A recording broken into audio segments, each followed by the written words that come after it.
Eric, estamos ao vivo? Aqui ainda não apareceu para mim. Nem para mim. Sim, já estamos ao vivo. Oh, que maravilha. Deixa eu me achar aqui.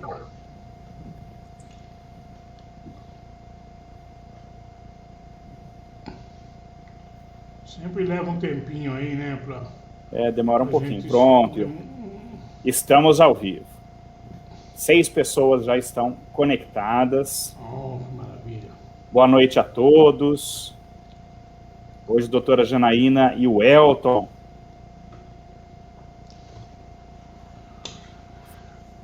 Bom, 8 horas no berço da amizade. Estamos aqui mais um dia, nesse final de semana, de comemoração dos 72 anos da nossa querida Artur Nogueira.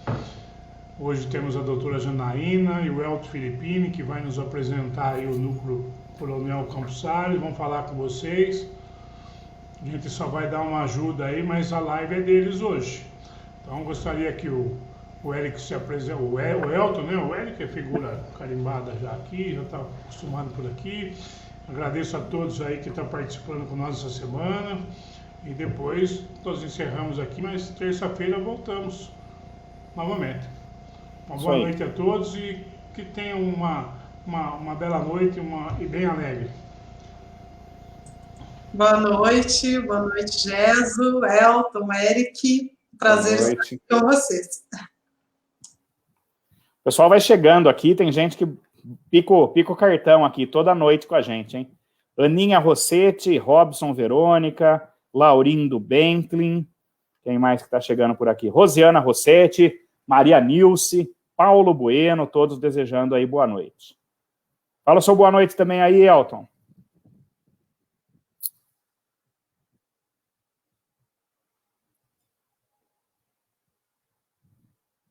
Elton, você está com o microfone fechado aí.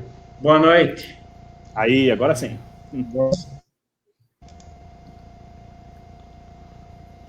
Vamos lá, quem é que mais está chegando por aqui? Fiquem à vontade aí para mandar as mensagens. A gente vai tentar filtrar alguma coisa sem atrapalhar muito a explanação da doutora Janaína e do Elton. E o que for possível a gente vai encaixando aí durante a noite. Como a gente tem feito nas outras semanas, nos outros dias. Maria Aparecida Uki, Bentilin Laudival, boa noite. Alan Christian, toda noite aqui com a gente também. Boa noite, meu irmão Alan.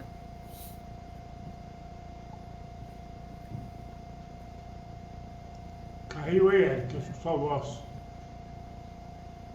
Opa. Será? Aqui para mim tá? Não, tá bom. Tá tudo certo. Tá tudo certo. Tudo bem. Bom, vamos lá, acho que a Janaína podia começar já a iniciar isso. Certo, muito obrigada então, Geso, Eric, pelo convite aí, por parte da Casa da Memória, e para fazer aí uma parceria com o Elton, conversarmos um pouquinho sobre o Núcleo Colonial Campos Salles, que é a origem aí, o início, né, das primeiras iniciativas aí de formação de um núcleo urbano aqui na região, Cosmópolis, Artur Nogueira.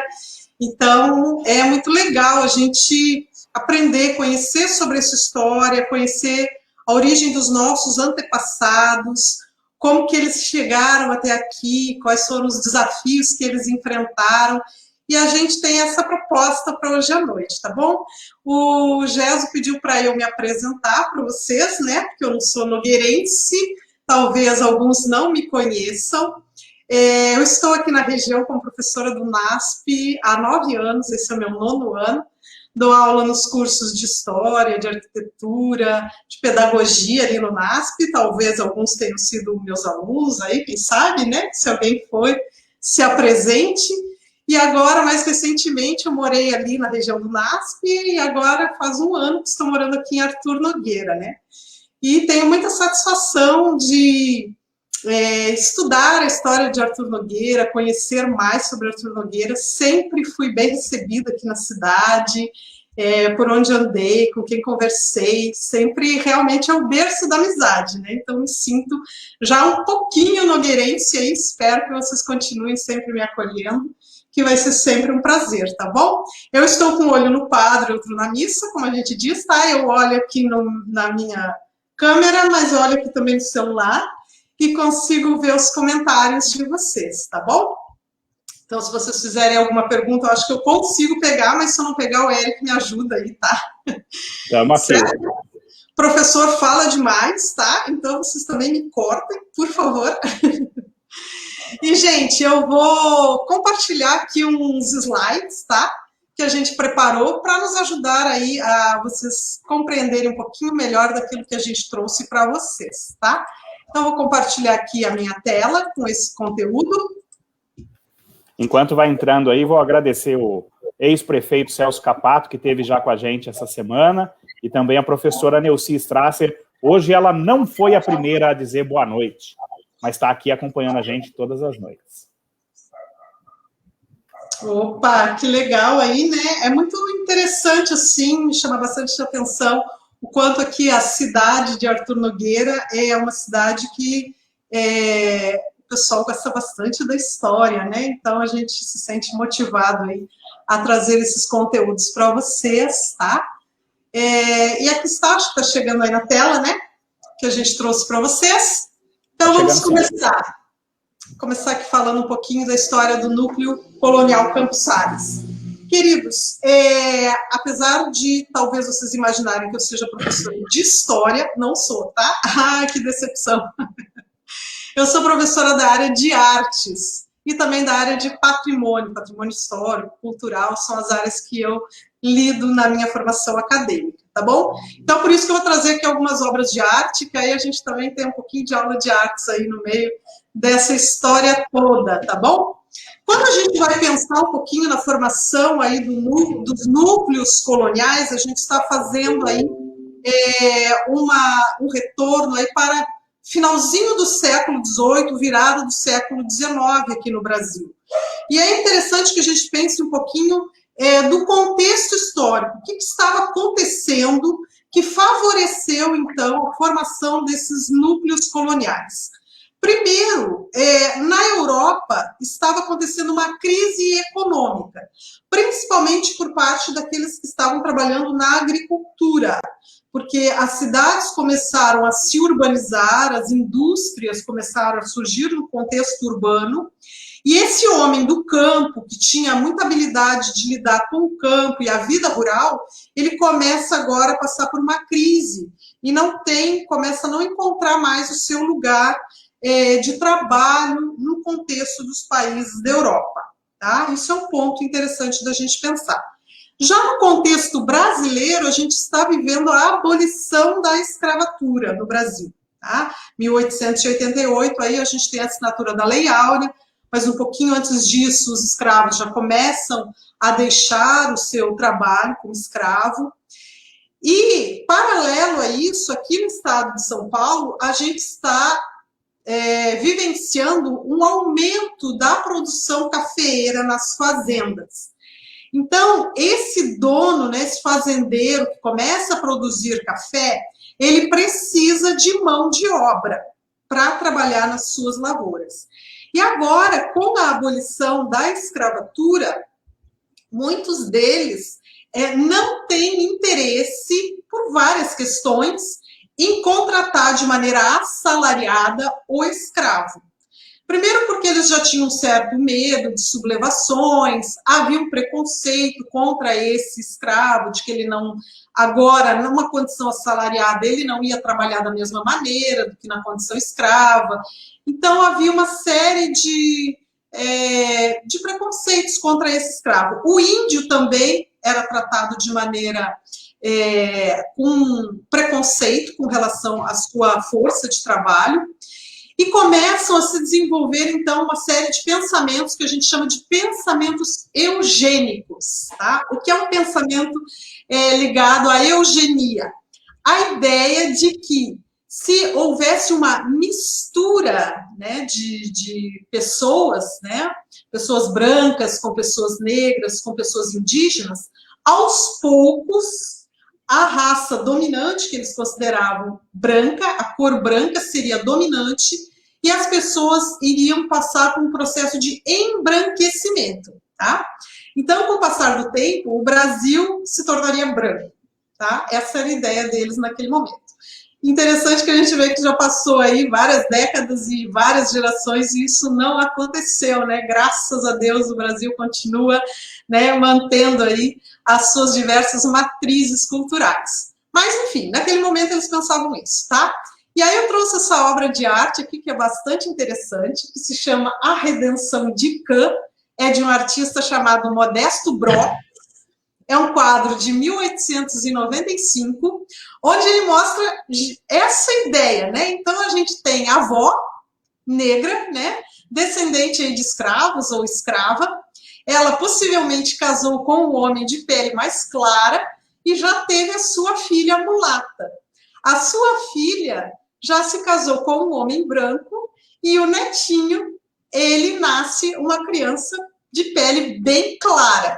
E a gente vê, então, que a própria mãe, a própria avó, né, aqui escrava, ela ergue as mãos ao céu agradecendo, né, como se isso fosse uma bênção, então, né?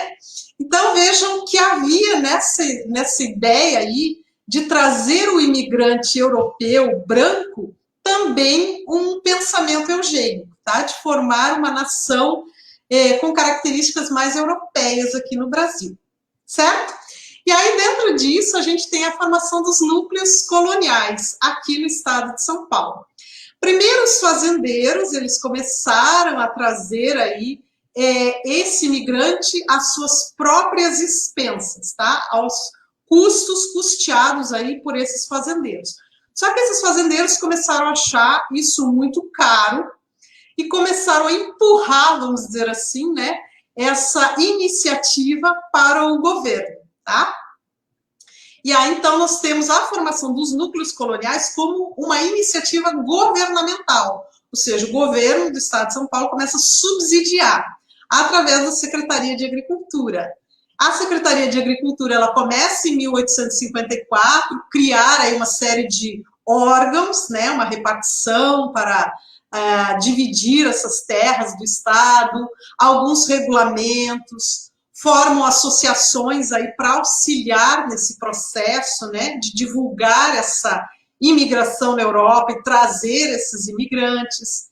Começam a criar leis que estabelecem subsídios para esse imigrante, né, então auxílios, empréstimos para que ele pudesse, então, vir, começar a trabalhar e depois, então, aos poucos ir pagando, tá?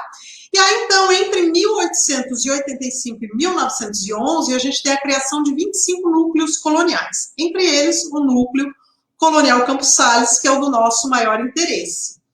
É interessante a gente olhar aqui essa imagem, tá? De uma propaganda que era veiculada lá na Europa, né? Essa aqui na Itália, né? Para chamar, atrair aí italianos para o Brasil. Agora vejam que propaganda interessante, né? Aqui vem dizendo, né? Do navio, da saída do navio do Porto de Gênova, venha construir, né, vosso sonho com sua família. Um país de oportunidades, clima tropical, vida em abundância, riquezas minerais. No Brasil, você irá construir o seu castelo, o governo dá terras e utensílios para todos. Então, vejam que era uma propaganda extremamente, né, atrativa aí para esse colono, né, esse agricultor que estava enfrentando uma crise lá na Europa no seu setor, tá? Quando o imigrante ele chegava aqui em São Paulo, né, depois da longa travessia aí de navio, ele desembarcava no Porto de Santos. Lá ele viajava de trem até a capital, São Paulo, se hospedava na chamada Hospedaria dos Imigrantes. Ali ele ficava durante 6 dias regularizando a sua documentação. Aqui está uma imagem também de uma propaganda da hospedaria para que as pessoas lá na Europa soubessem, né, como que iria ser as condições. E ali ele, então, escolhia o núcleo colonial para onde ele desejava ir. Ele assinava, então, os contratos, né, onde ficava ali estabelecido, né, os pagamentos de custos de alfândega, das passagens, né, de navio, a aquisição do lote, ferramentas, insumos, animais. Então, tudo isso era tratado ali nesses 6 dias que ele ficava ali na hospedaria. Depois, então, ele vinha para o núcleo. No caso do núcleo Campos Sales, até Campinas ele conseguiria vir de trem, e depois aí, né, era lombo de burro, era a pé para poder chegar até aqui, né? Então, condições bastante precárias, porque ainda não havia a ferrovia nos 2 primeiros anos do núcleo colonial.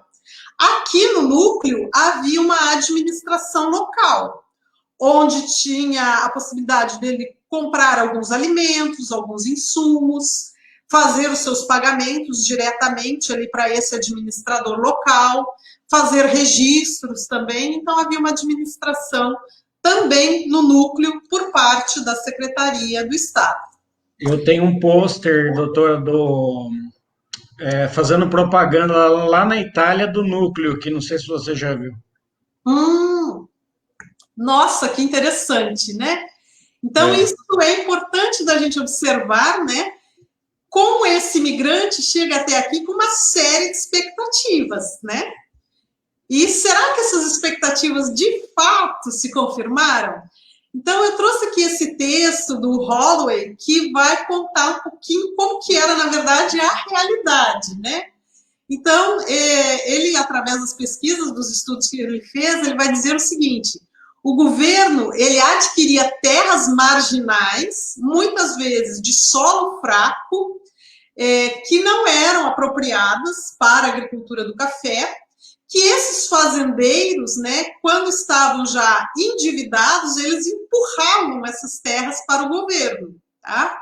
Então, a Secretaria de Agricultura, ela fazia essa delimitação desses lotes e vendia isso para esses imigrantes. Esses imigrantes, eles pagavam esses lotes num período de entre 5 e 10 anos, tá? E recebiam algum tipo de infraestrutura, manutenção de estradas, fiscalização. E no momento que todos, então, haviam pago os seus lotes, esse núcleo era emancipado e aí ele deveria agora se manter por conta própria, não mais com nenhum tipo de auxílio por parte do governo, tá bom? Então, a gente vai perceber que essas terras que eles recebiam não eram, de fato, as melhores terras, tá? Eram terras que os fazendeiros já não tinham grande interesse. E os núcleos, eles iriam se formando ao redor das grandes fazendas, justamente para prover a mão de obra para esses fazendeiros.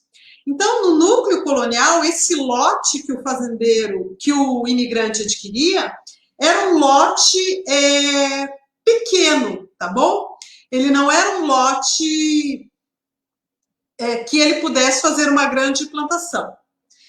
Então, com isso, esse imigrante, ele tinha apenas a possibilidade de uma agricultura mais familiar, tá bom? E boa parte desses fazendeiros, eles eram também os políticos, tá? Do governo do estado. Então, com isso, eles conseguiam esses subsídios, essas leis, esses decretos. Então, já havia uma parceria entre esses fazendeiros e isso favorecia esse processo de imigração.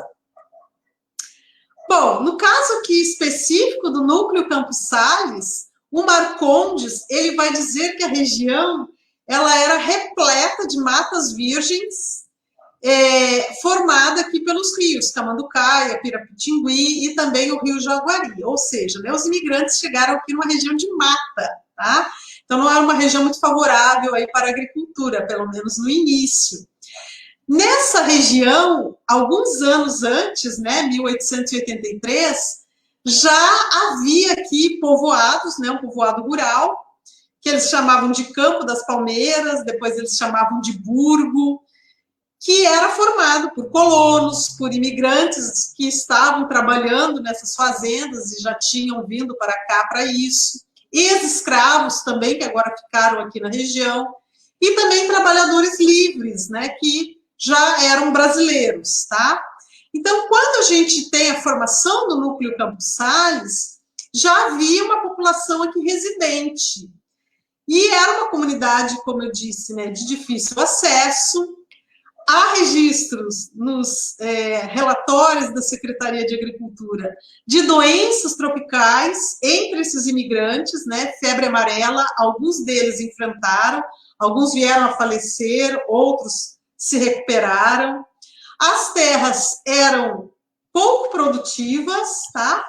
E eles... Doutora, só um minutinho, o Eric caiu, se aceitar ele de novo. Ah, certo, então deixa eu parar aqui um pouquinho. Deu aqui um ajuste. Opa! Pronto, estou de volta. Eu caí, estava acompanhando a apresentação aqui, mas não conseguia interagir. Tá certo. Pronto. Vamos lá de novo, então. Continuar aqui, tá? Deixa eu botar aqui a minha tela outra vez.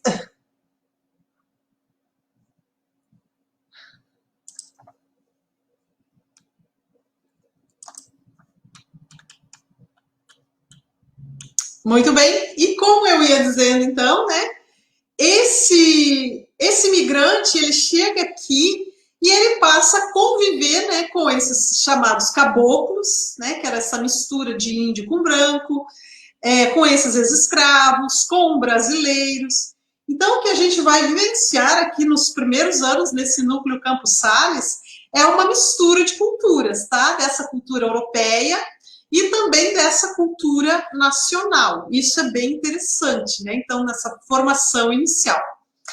Bom, esses imigrantes, eles vêm aqui para a região para trabalhar, né, na Fazenda Funil, que era do Barão Geraldo, né, em 1890, depois o Barão Geraldo vai passar por uma crise financeira, ele vai vender essa fazenda para a família Nogueira em 1898, que em 1903 vai abrir a usina Ester.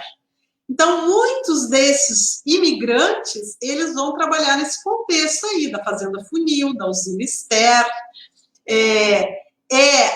Esses, né, Barão Geraldo e depois a família Nogueira, que vão fazer a doação dessas terras para a formação do núcleo Campos Sales. E o imigrante, como eu disse para vocês, tinha aquele pequeno lote, onde ele tinha uma agricultura mais de subsistência e para a moradia dele, onde ele podia comercializar também os produtos que ele plantava, mas o enfoque era que ele viesse a trabalhar na fazenda, produzindo aí, no caso, a cana, né? Nas fazendas de café e também nas fazendas de açúcar. As primeiras famílias que vão chegar aqui e que vão se interessar pelo núcleo Campos Sales são os alemães e os suíços. Depois vão chegar os italianos. E aí também vai chegar aí grupos diversos, tá? Austríacos, suecos, polacos, austro-húngaros, dinamarqueses, portugueses, espanhóis, famílias nacionais também vão adquirir lotes. Então, a gente vai ter um núcleo bem miscigenado, com várias culturas aí, várias línguas, né? Várias famílias de diferentes origens. É interessante que os primeiros que vão chegar ao núcleo, segundo o relatório da Secretaria de Agricultura, já do ano seguinte, de 1898, eles vão apresentar que os colonos eram solteiros, acatólicos, né, como tinha boa parte ali de imigrantes também alemães, então os alemães eles já vinham com uma tradição da Igreja Luterana e não do catolicismo, e eles eram, em sua maioria, agricultores de profissão. O relatório também vai dizer que os suíços, né, esses primeiros suíços que chegaram, eles não conseguiram se adaptar ao clima e também não conseguiram plantar as coisas que eles estavam acostumados na Europa. Então, boa parte dos suíços acabou abandonando o núcleo. Em 1905, alguns anos depois, é que o Major Arthur Nogueira ele vai doar os alqueires 200 alqueires aí, então a gente passa de 1.200 para 1.400 alqueires, que vão ser anexados aí ao núcleo para, então, constituir, né, a parte que corresponde aqui a Arthur Nogueira. Então, a gente tem a primeira fase do núcleo Campos Sales e depois o acréscimo aí desses outros lotes, tá bom? Então, vejam aqui nesse mapa que a gente tem os lotes na cor rosa, eram aqueles que, em 1913, já estavam completamente pagos. Então, vejam que os imigrantes conseguiram, relativamente, boa parte deles, né, chegaram em 1897, e em 1913, boa parte deles já estavam com seus núcleos pagos. Na cor azul, a gente tem aqueles que ainda estavam com prestações, né, com dívidas, né, parte paga e ainda parte em dívida. Alguns poucos núcleos vagos, na corzinha verde. Então, aqui o núcleo Campos Sales, ele é um dos núcleos que vai ter um bom sucesso de vendas, né? Eles conseguem vender quase todos os lotes. E um dos motivos aí que fizeram, né, tornaram esse núcleo bastante atrativo, é o fato de que os primeiros, pelo menos, né, os primeiros núcleos, eles receberam já uma pequena casa. Então, quando o imigrante chegava aqui, os primeiros 50 lotes, eles já tinham uma casa colonial, então isso favoreceu, né? Obviamente que o núcleo cobrava essa casa, né? Doutora, se puder, por gentileza, voltar àquela imagem, uma dúvida, né, uma curiosidade. A gente vê aí vários lotes, mas não vê rua entre eles, né? Que tamanho tinham esses lotes e tinha uma previsão de arruamento aí? Olha, os lotes, eles tinham cerca de 4 a 8 alqueires, tá? O alqueire, ele vai variar muito, assim, de estado para estado. Por exemplo, no estado de São Paulo, ele tinha uma determinada metragem, já no estado da Bahia ou de Minas tinha outra, talvez o Elton saiba me precisar melhor em área hoje, né? Os lotes tinham cerca de 120 mil metros quadrados cada um, era uma média. Era grande. Era.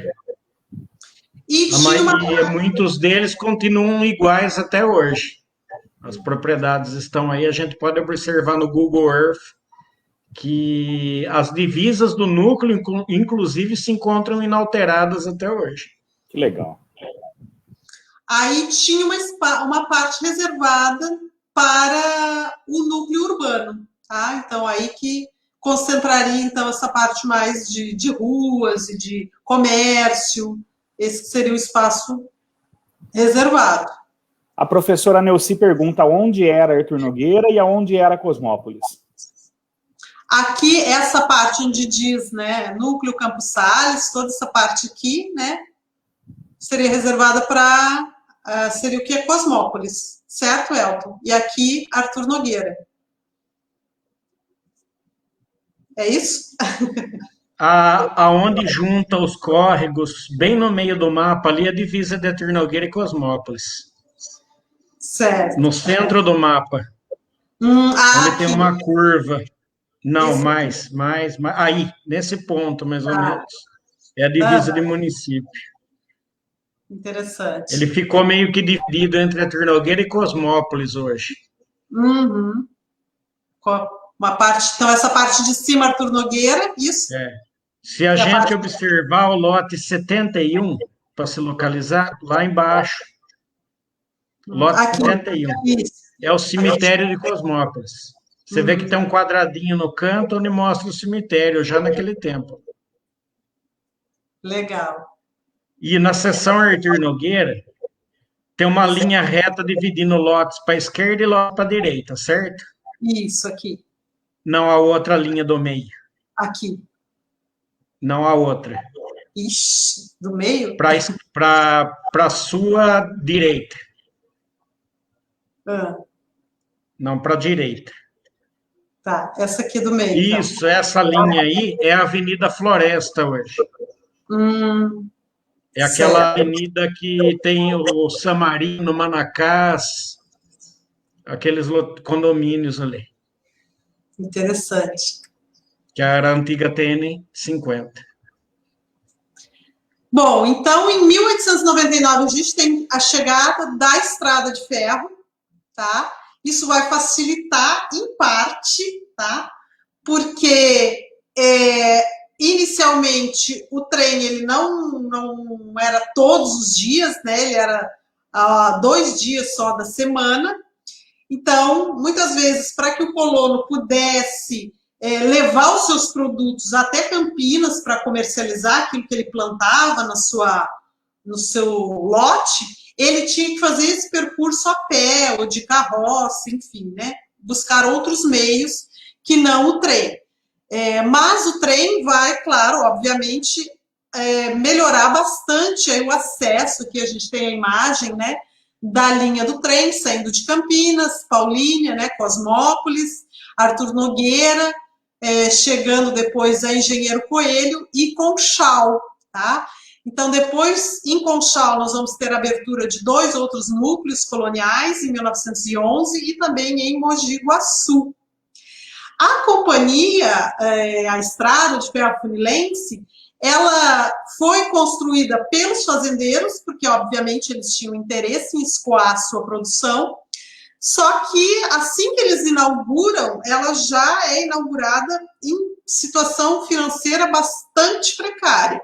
E, mais uma vez, os fazendeiros, então, empurram, né, para a administração do governo estadual a continuidade. Então, em 1905, a ferrovia, então, já passa para o governo estadual.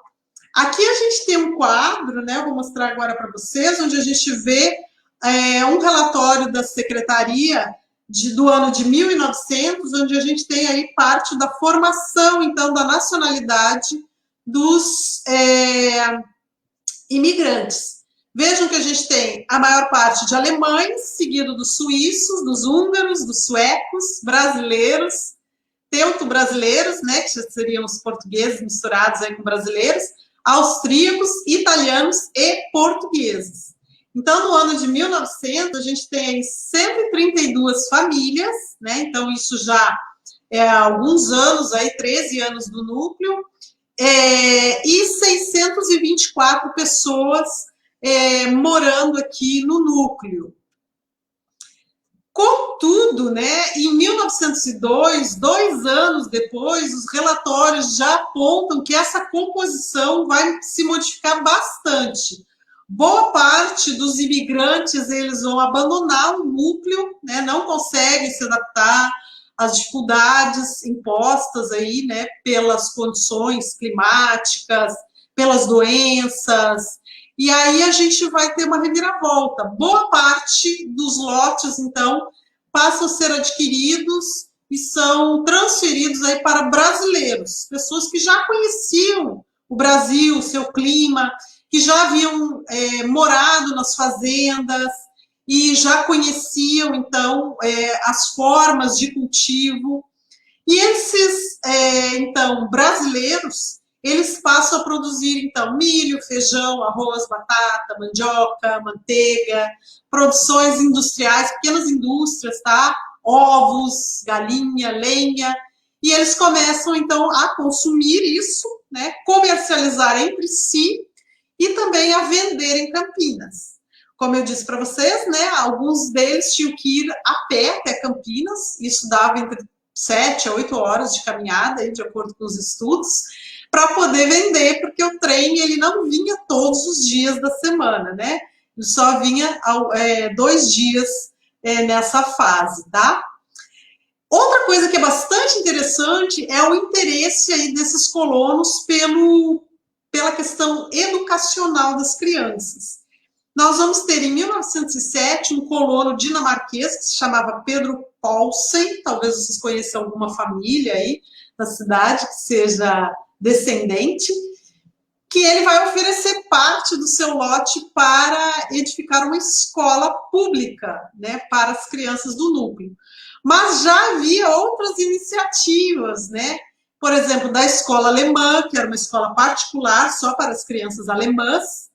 Havia uma escola pública só de meninas e também havia a escola dos suíços. Como havia, então, vários grupos, né, de diferentes nacionalidades, ensinar a língua era uma questão, né, necessária, e eles, então, iam formando as escolas a partir, né, escolas, vamos dizer, caseiras, né, nas casas, para ensinar as suas crianças.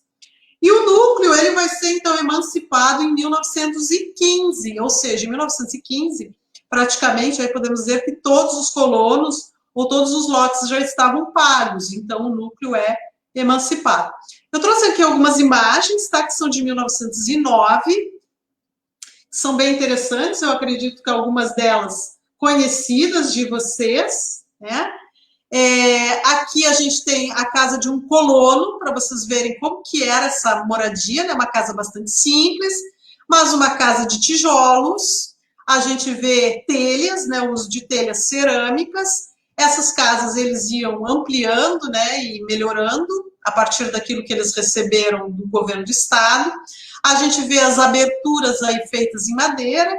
Então, casas simples, mas eles tinham já alguma acomodação, diferente de outros núcleos onde eles chegavam e ficavam em barracas, acampados, e a primeira coisa era construir as próprias casas. A gente vê aqui as plantações, né? Eu sou muito tosca em termos de agricultura, então eu não sei dizer o que é isso que está plantado aqui. Me desculpem, tá? Mas a gente já vê árvores... Parece que é batata. Batata? Ó, parece. O Elton entende mais que eu, tá? Eu planto alguns vasos de flores e eles morrem. Aqui a gente vê uma outra, né, vista de uma casa, tá? E é interessante que a gente já vê aqui no cantinho a carroça, né, o veículo de transporte, a gente vê um poço. Então, eles começam aí a criar uma infraestrutura no seu próprio lote, né? Árvores possivelmente frutíferas, né? Então, pomares, né? Aqui eu achei bem interessante essa imagem, né, de 1920, de 1909, são todas essas imagens, que é uma plantação de abacaxi. E o abacaxi, ele é uma fruta típica da América do Sul. Então, a gente já vê, por exemplo, né, aqui eu trouxe, como eu disse para vocês, né, eu tenho que trazer obras de arte. Essa aqui é uma pintura de um artista, o Alberto Eco, que é um artista holandês que esteve aqui no Brasil por volta de cerca de 1637, e ele pinta frutas brasileiras, né? E entre as frutas que ele vai plantar, ele planta o abacaxi. Ou seja, não era uma cultura que veio da Europa ou que era do conhecimento desses imigrantes, ou seja, já era uma fruta típica, característica do Brasil desde o período colonial aí, né?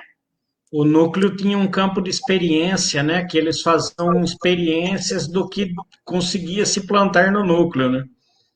Ele tinha um campo de experiência, sempre, eu já vi isso em vários lugares escritos, isso daí. Exatamente, eles tinham esse aporte aí da Secretaria do Estado, por meio do Instituto Agronômico, que dava alguma orientação, sementes, então eles tinham interesse em verificar o que era possível plantar, né? Diversificar essas culturas. Aqui a gente já tem uma plantação de mandioca, outra vez a gente vê que há uma plantação, a mandioca também já é de tradição indígena. Aqui eu trouxe outra obra de arte desse artista, né, o Alberto Eco, que ele pinta também como outra cultura do Brasil desde o período colonial a mandioca, então eram culturas que já eram características do solo brasileiro.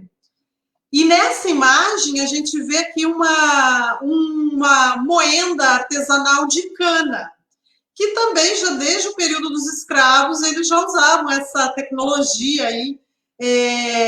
A gente vê aqui uma aquarela do Debré, do período aí da escravidão, que já usava algo bastante semelhante, né? Então, a gente pode perceber que boa parte das culturas que foram plantadas e das tecnologias já eram típicas e conhecidas aqui do Brasil. Aqui a gente tem uma imagem da escola, né, do núcleo colonial, né, dentro do núcleo colonial. Não dá para identificar que escola é essa, mas a gente vê que tem meninas e meninos e crianças de diferentes, né, crianças mais clarinhas, né, da pele mais clara, provavelmente dos imigrantes europeus, mas também crianças que possivelmente fossem descendentes ou de escravos ou de indígenas. caboclos, né, crianças brasileiras, e aqui a professora junto das crianças, né. Eu trouxe aqui, ainda para a gente dar uma olhadinha, algumas reportagens aí que saíam no Correio Paulistano, que são bem interessantes, tá? Então, doutora, só avisar, chegamos a 40 minutos. Opa, eu já estou terminando, só vou mostrar esses daqui, já estou acabando. O professor fala, hein? É que eu tenho que fazer a função do chato, só para avisar o tempo aí. Por favor. Então, aqui a gente tem, né, algumas reportagens que mostram os colonos recebendo os lotes, né? Ora, foram concedidos, né, lotes a esses, né? E tem os nomes de quem recebeu. A gente tem aqui um colono que já em 1903 ele já recebe o título definitivo, ou seja, já tinha, né, o Júlio Bauman pago todo o seu lote. A gente tem aqui outra reportagem que fala da distribuição de sementes feitas aí pelo governo do estado, inclusive a tentativa de plantar aqui uvas, né, que eram bacelos. Essa participação do Instituto Agronômico dando orientação para que eles conseguissem, então, desenvolver novas culturas. Visitas aí do secretário de Agricultura, que vinha periodicamente aí ao núcleo observar como estava o andamento, isso em 1903. Também há o registro de núcleos abandonados aqui pelos colonos. Aqui vejam 4 núcleos e aqui o nome dos colonos que haviam abandonado. Aqui a gente tem outra vez a visita aí do secretário de Agricultura, Dr. Luiz Pisa, chegando aqui ao núcleo para observar o andamento. Vemos aqui o campo das experiências, como disse aí o Elton, né? Que o Elton mencionou, legal. Isso. Então, que eles então buscavam, por meio dos diferentes plantios, verificar o solo aqui da região. E também vai aparecer registros da vinda de representantes dos governos dos países onde os imigrantes vinham. Por exemplo, a vinda do ministro japonês, que tem até uma foto, né, dele chegando. Fukashi Sigimura, ele vem aqui no núcleo em 1905 e leva aí uma boa impressão, né, preenche alguns relatórios favoráveis dos núcleos, incentivando a vinda dos japoneses. Ele vem aqui no dia 26 de maio de 1905. Aqui a gente tem o registro do aumento do núcleo em 1905, também com a doação dos outros 200 alqueires, né? E com o prolongamento da Funilense. Essa reportagem é bem interessante, que é da chegada dos russos em 1905, alguns imigrantes russos, e que foram tratados aí com uma certa desconfiança por causa das roupas, acharam que eles não iam ser bem-sucedidos na agricultura, só porque usavam saia, possivelmente, né? Não conseguiriam plantar. Professora Neuci pergunta se havia japoneses no núcleo Campos Sales.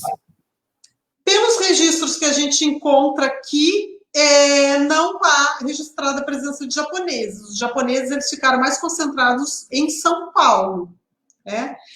Inclusive, esse ministro ele não esteve só aqui nesse núcleo, né? Ele percorreu vários, né, outros núcleos, e a gente vê uma concentração maior de imigrantes na região de São Paulo. Os japoneses foram mais para o Vale do Ribeira, né? Isso. Bom, mas russos andaram por aqui, né? Aqui a gente vê também 2 oficiais alemães que estiveram aqui, esse Friedrich von Lindbergh. A família Kapakle é russa, né? Ah, que interessante. E também aqui esse outro oficial alemão, né, o Grasenbeck. Então, a gente vê uma predominância maior desses representantes oficiais alemães aqui no núcleo, e que eram sempre bem recebidos, né? A chegada de professoras também para o núcleo, né? Aqui registra o nome delas, inclusive, né? Maria Fausta Nogueira e também Júlia da Silva, né? Para em 2 escolas mistas do núcleo. Época em que o professor, até a chegada do professor era noticiada, hein? Interessante isso, né?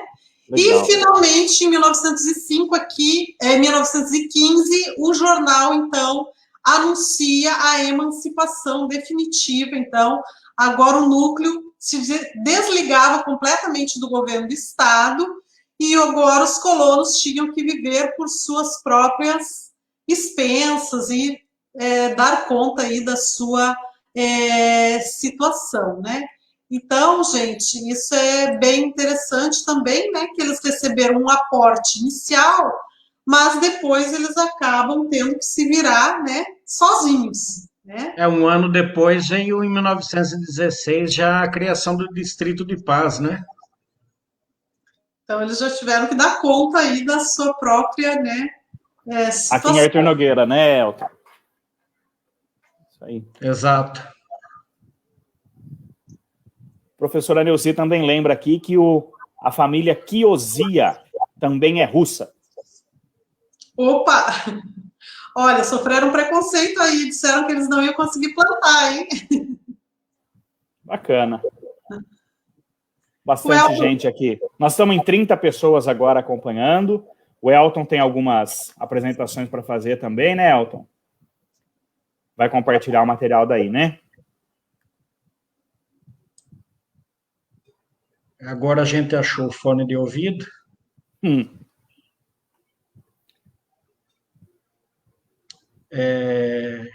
Pode ir, Elton. Pode tocar daí agora. A doutora acredita que pode ser considerado esses núcleos como uma reforma agrária? Olha, eu acho que havia esse interesse, né, dessa questão do embranquecimento, né, de tornar o Brasil mais com cara de Europa, então deixar um pouco, porque o Brasil ainda era visto com muito preconceito na Europa, como um lugar ainda, né, colonial, sem cultura, então foi uma tentativa de mudar a cara do Brasil. O Geso comenta aqui, ó, ele não está online com a gente, mas está acompanhando. Ele comentou aqui no Facebook que depois da emancipação, eles poderiam vender as suas produções para outros. Acho que nós chegamos a falar disso aqui essa semana, né? Enquanto era o núcleo colonial, eles só poderiam vender para o Estado a sua produção. E depois, com a emancipação, eles podem vender a produção para outras pessoas. Pode falar, Elton. Eu estou tentando pôr um arquivo aqui, mas não deu muito certo. Apanhando um pouco. Não está aparecendo o Google Earth aí, né? Tinha aparecido, agora você tirou. Apareceu? Tinha aparecido um contorno Tá amarelo. aí, ó. De divisão Isso. entre... Agora aqui, não está ó. mais. Não? Chegou, acho. Não chegou? Não Estava tá aparecendo agora. Demora agora um pouquinho. Você pode Vamos ter ver. paciência que ele demora um pouco. Vamos lá, Vai, vamos pôr de novo. Não? Tenta colocar aí que... Aqui no share de novo. Share screen. Share screen.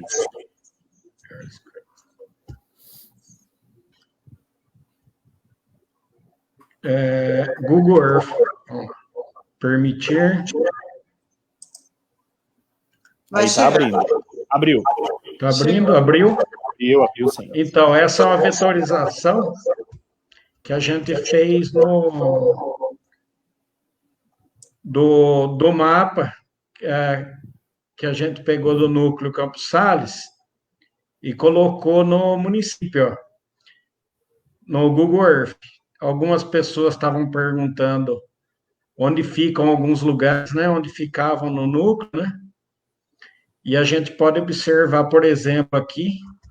Tudo isso aí era núcleo colonial Campos Sales. Tudo isso aqui, ó. Então, a gente pode ver aqui a cidade de Cosmópolis, né? Aqui na parte de baixo da tela. E aqui a cidade de Arthur Nogueira, na outra ponta.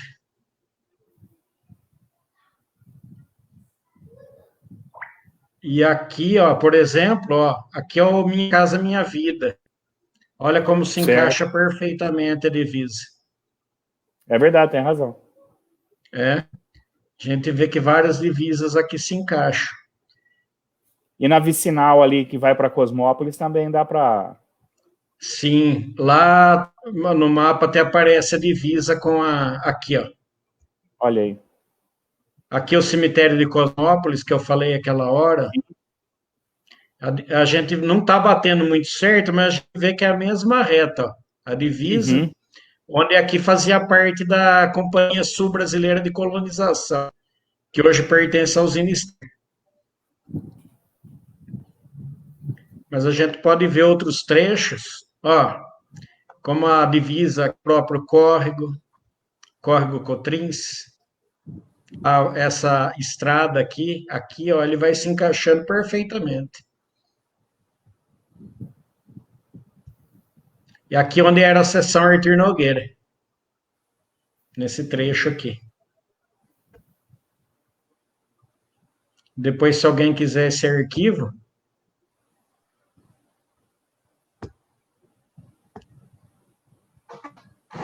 ó, a gente pode estar mandando ele, né? Eu tinha falado aquela hora também, eu tinha um pôster. Deixa eu ver onde ele está aqui. Aqui, ó.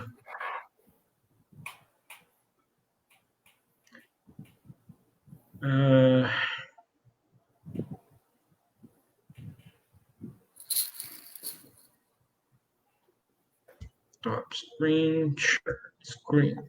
Você vai procurando aí, ó. A minha sogra está acompanhando, a Heloísa, professora também, está dizendo parabéns, doutora, parabéns aos organizadores. Esse tema merece outros momentos, outras apresentações. Sim.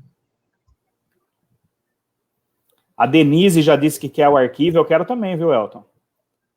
Eu vou colocar depois lá para baixar. Ele tem que instalar o Google Earth. E aí dá para baixar ele. Um pouquinho de dificuldade aqui, mas... Minha sogra, que além de professora, é formada em História, por isso que ela está gostando da conversa. Ah, sim. E a família acompanhando, né? Aí é tudo de bom.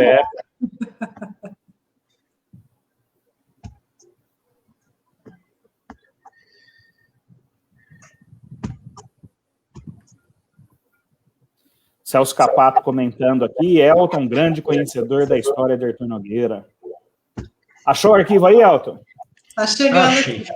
Opa, tá aí, chegando. tá abrindo. Pegou a sua tela. Aqui. Tá aparecendo aí? Esse é um tá pôster.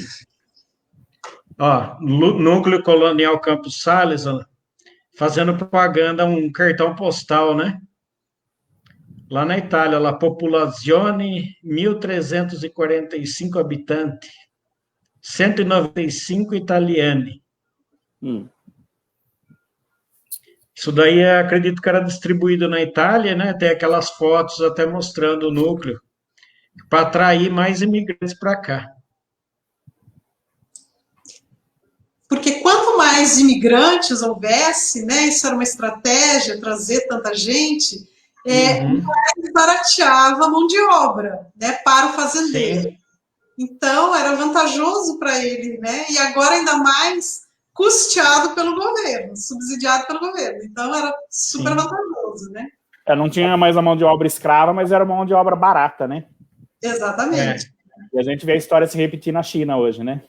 Então, a gente pode assim, até pensar que era uma forma também de escravidão, né? Porque esse colono, ele ficava tendo que se fixar no núcleo, ele ficava com uma dívida a ser paga, que era direto, sempre o comércio, sementes, ele dependia, né? Ele tinha que estar ligado ali, trabalhar na fazenda. Então, não era assim, tão fácil, né? O Elton compartilhou uma imagem aí. Aqui é uma parte da seção Arthur Nogueira, daquele mapa, né? E aqui é o lote 30 e 31, onde a gente vê a Lagoa dos Pássaros. que é a famosa Lagoa Seca. Por causa a Lagoa dessa do Zé lagoa Vinha. aí que tem esse nome de Lagoa Seca, então. Em 1898, ela passou a fazer parte do lote número 30 da seção Artur Nogueira do núcleo Campos Sales. Esse lote possuía 145 mil metros e foi vendido pela Diretoria de Terras em 6 de dezembro de 1908 por R$ 5,00 o metro quadrado ao senhor Leonardo Caetano. Em 6 de abril de 1912, o seu Leonardo pediu por carta ao diretor de Terras e Colonização do Estado para que fosse feito o esgotamento e dessecamento da lagoa, secando ela. Porque ela estava prejudicando o aproveitamento do lote e impedia a passagem de pessoas pela estrada, que a gente acredita que hoje é a Rua Tiradentes. O pedido foi aceito e mandado executar pelo Estado, ficando o serviço concluído em 25 de julho de 1912, formando assim a dita Lagoa Seca. Olha que legal. Mais uma professora nos acompanhando aqui, ó. Professora Gilmara Gomes Barbosa. Esse registro histórico e geográfico é fundamental para o planejamento socioeconômico da nossa cidade e região. Parabéns. Cultura e identidade de um povo são características muito relevantes para o desenvolvimento. Aqui, como a doutora Janaína explicou já hoje, um trecho do relatório, né, do diretor. Ó, o meu trabalho, ele fala aqui, ó, ele visitou as fazendas Bela Vista e São Bento, porque a gente não teve só o núcleo Campos Sales, a gente teve também, com a ajuda do Estado, o loteamento da fazenda Boa Vista, da Fazendinha, da Nova Campinas, São Bento e Sertório e o Sítio Novo, que era do Dr. Fernando Arens Júnior, né? O pai, Isso. Fernando Arens, né? A Neuci pergunta Ele até se o fala que o proprietário ali núcleo da Lagoa... colonial, em geral, está em prosperidade, mas ele carece ainda de vistas de vistas do Estado para preencher aos fins que foi criado. 1906. A Neuci pergunta se o proprietário ali da Lagoa Seca era o pai do Glicério Caetano. Eu acredito que sim. Eu tenho em algum lugar, mas eu não separei, tem o documento de compra, né? Dessa...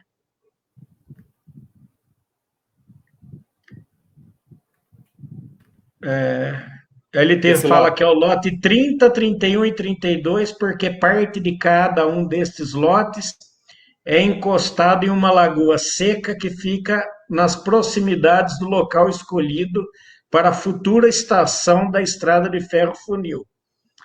Olha lá. Ele já fala ali a da Lagoa Seca, que dizem que foi um dos primeiros nomes a ser conhecidos da cidade, né? Lagoa Seca. É muito legal essa... A gente tem aqui também... Isso daqui é o primeiro... Demorando um pouco para carregar aí, vamos ver se carrega. Entrou. Um loteamento? Entrou? Entrou. Isso, esse daqui foi o loteamento projetado pelo Dr. Fernando Arens Júnior, que ele pega uma parte da seção Artur Nogueira e uma parte do núcleo do Sítio Novo. A gente pode ver aí, é o centro de Artur Nogueira hoje, onde está toda... A gente deu um zoom aqui, a parte que ficou reservada para a estação.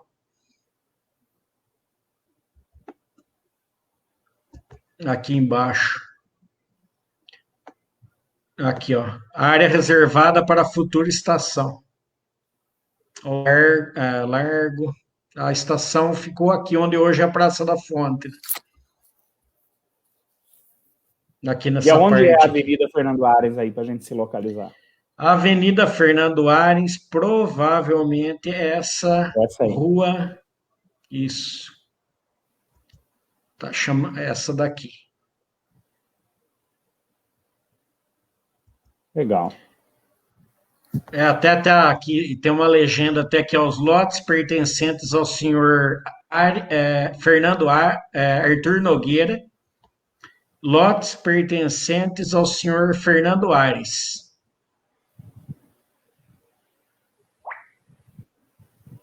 Legal. Tem mais alguma coisa aí para mostrar para gente, Alton? Já Vamos chegamos ver. a 1 hora de live. Aqui a gente tem um mapa que estava no Instituto Geográfico e Cartográfico, que tem a situação da cidade, acho que em 1939 ainda.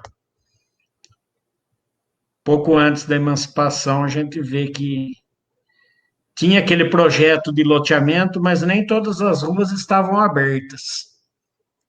Aqui a gente vê a Igreja Matriz e as ruas com outros nomes aqui interessantes. Eu não consigo dar mais um que isso. Aqui é a estação de trem, ó. E aí dá para observar o caminho do trem, que Do virou trem, rua aqui a depois, avenida né? já chamava Avenida Doutor Fernando Ares, ó. Como Rua aquela interrupção que Ricardo. nós mostramos ontem na live com o Neno. Né? A avenida não era contínua até a igreja, né? Ela era interrompida ali no meio. Não.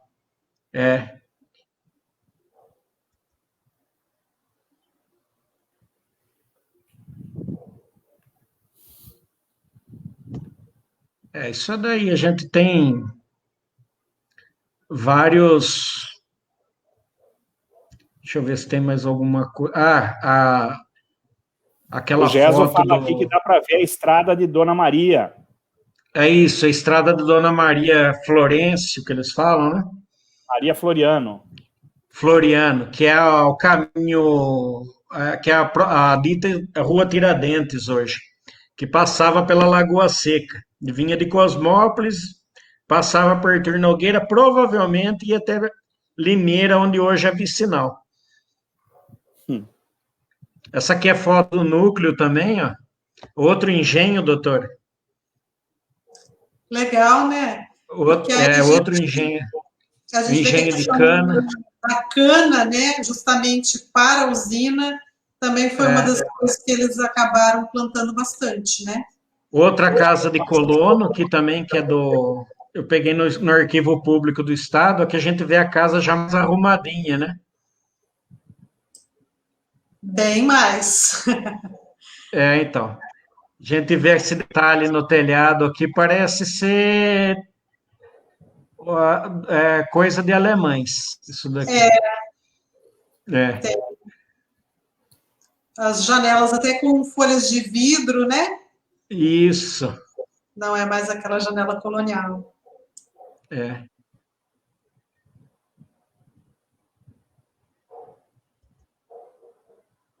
Tem aqui esse documento aqui que eu falei, ó, Campos Sales, 1908, Leonardo Caetano. Assunto: pedido a concessão para o lote número 30 da seção Arthur Nogueira, do Núcleo Colonial Campos Sales.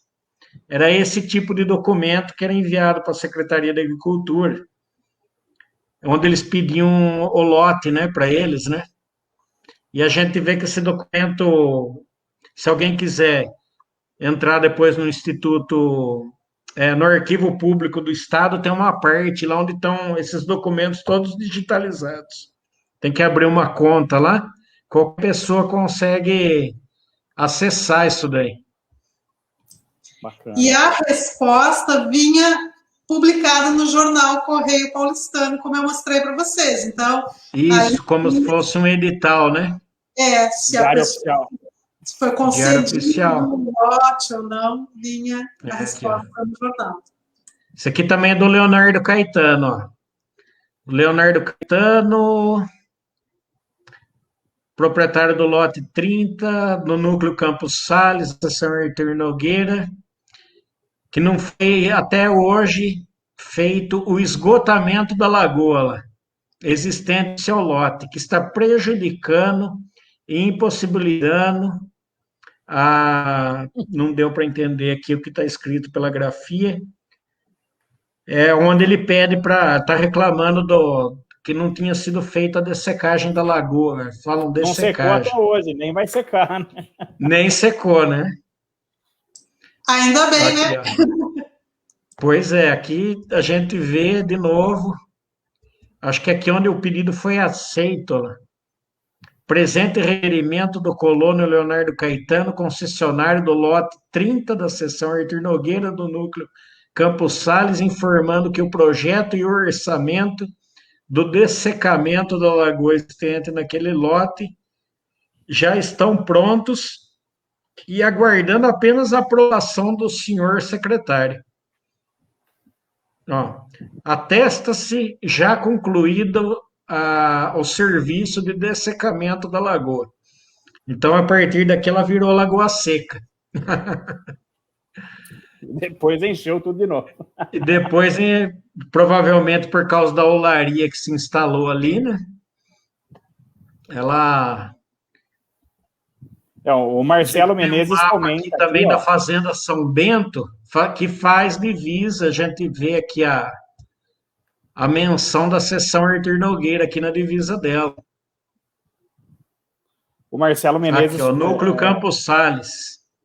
Marcelo... Esse detalhe que eu circulei aqui, essa construção existe até hoje, ó. É a casa da família Carlini.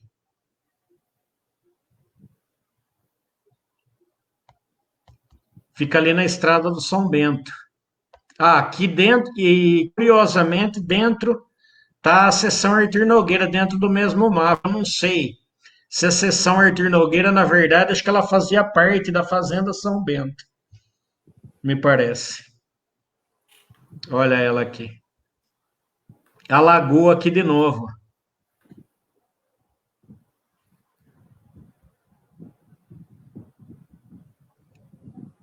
Ó, Lagoa, seção Artur Nogueira.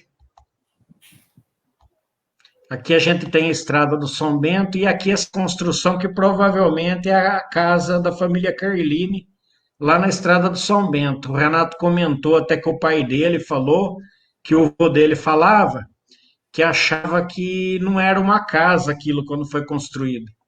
Nos mapas eu consegui aproximar bastante, aparece escrito pasto, que eu acredito que era algum tipo de cocheira, alguma coisa da fazenda, foi vendido dentro do lote, foi mantida a construção lá até hoje.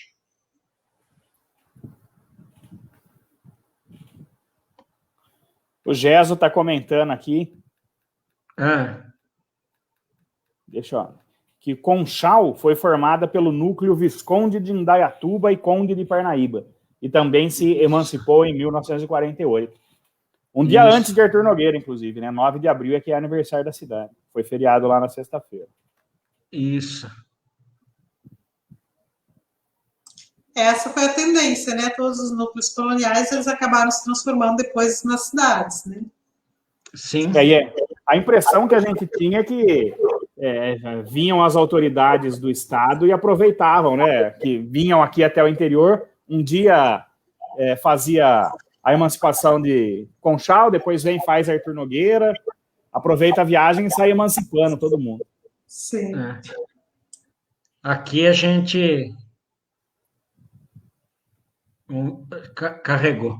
Aqui o mapa, pela lei estadual da criação do Distrito de Paz em Artur Nogueira em 1916, eu consegui, pelos acidentes geográficos, reconstituir o que era o Distrito de Paz de Artur Nogueira, que foi criado um ano depois da extinção do núcleo, né? Emancipação do núcleo, perdão.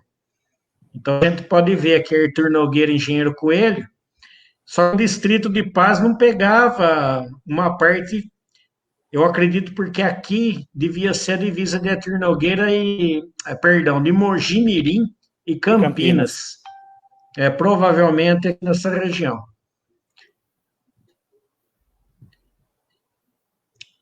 Era bem grande. Eu ia até Olambra, pegava Engenheiro Coelho, toda. Esse era o distrito de. Era o mapa do distrito de Paz. E já em 38 foi alterado. Vai carregar aí.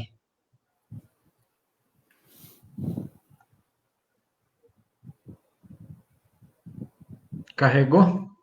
Carregou, Sim. tá carregando. Carregou? Já. É que eu tô olhando no... Do lado, demora um pouquinho. É, Eu. aqui já alterou, ó, já o que é hoje já a divisa do município de Artur Nogueira um pouco, Sim. na parte de Cosmópolis. Aqui aí já ficou todo o município englobado dentro. E a parte de Olambra aí mudou bastante. Foi por lei estadual também. E aí depois vai ter aquela determinação, né, de que ia pertencer a Campinas, pertenceria a Campinas, pertenceria Isso. a Mogi. É que foi aí onde despertou a vontade de emancipar-se aqui para não ficar pertencendo a Cosmópolis, né?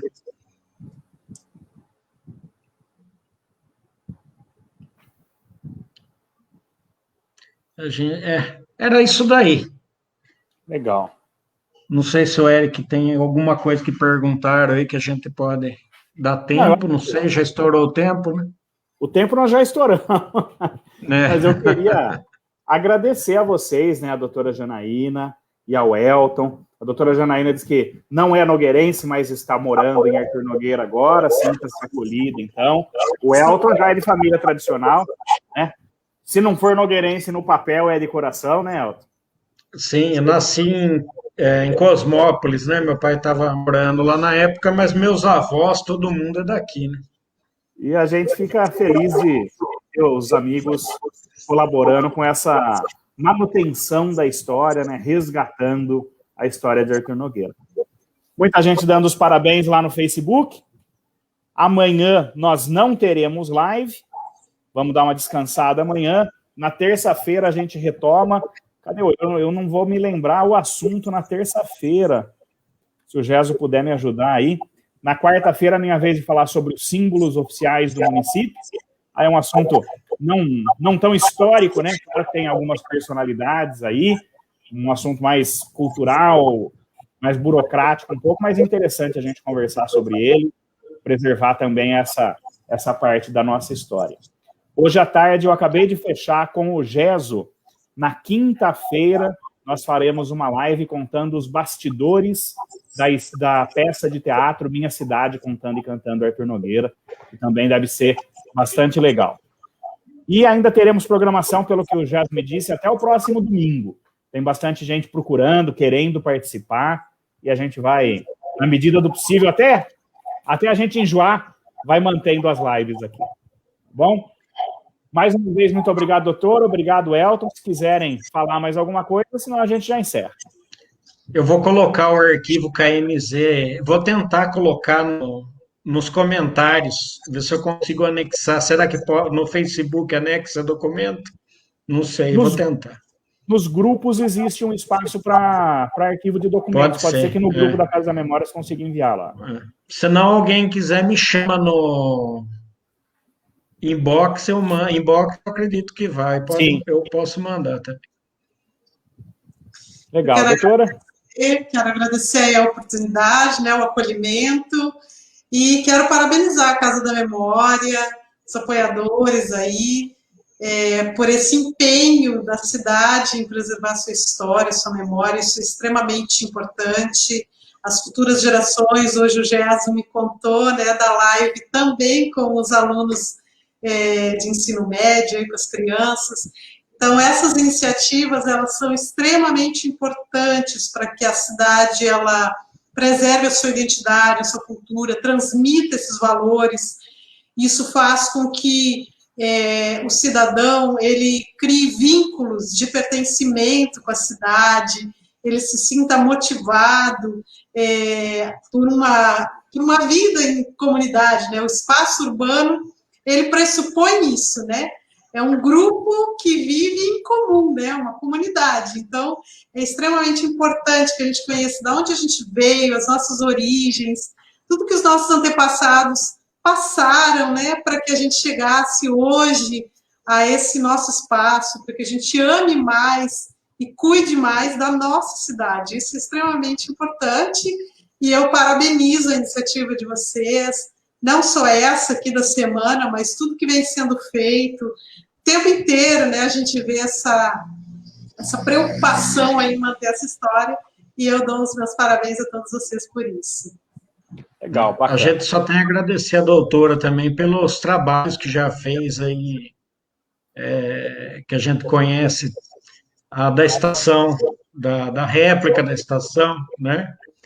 Lá do bairrinho da Capela, da imagem de Santa Bárbara, né? E muitos outros aí que ainda vão vir, né? Com certeza. Legal. Gente, obrigado então, boa noite a todos. Amanhã a gente descansa e se reencontra na terça-feira de novo. Até mais. Boa noite a todos. Boa semana. Tchau. Tchau, tchau. Tchau, tchau. Tchau.